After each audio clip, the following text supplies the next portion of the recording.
ಮನೇಲಿ ಏನಾದ್ರು ಫಂಕ್ಷನ್ ಇವತ್ತು? Happy birthday. ದೇವರಲ್ಲಿ ಇವನದು ಇಂದ್ರನ ಜಾತಕ, ರಾಜರಲ್ಲಿ ವಿಷ್ಣುವರ್ಧನನ ಜಾತಕ,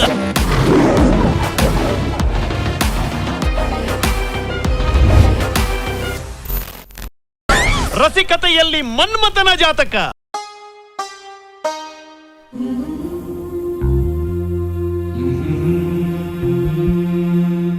ಮ್ಯಾಗ್ನೆಟ್ ಆದ್ರೂ ಬರೀ ಕಬ್ಬಣ ಸೆಳೆಯುತ್ತೆ, ಈ ಕಣ್ಣು ನೋಡಿದ್ನೆಲ್ಲ ಸೆಳೆಯುತ್ತೆ.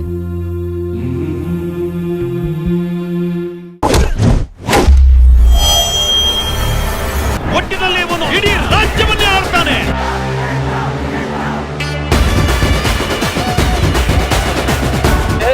ಅವ್ರ ಹೆಸರು ಇಟ್ಕೊಂಡ್ಬಿಟ್ರೆ ಅವ್ರಾಗ್ಬಿಡ್ತಾನೇನಾ? ಆಗತ್ತಲ್ಲಪ್ಪ, ಏನಣ್ಣ ಅವ್ರ ರೇಂಜಿಗೆ ಆಗತ್ತ.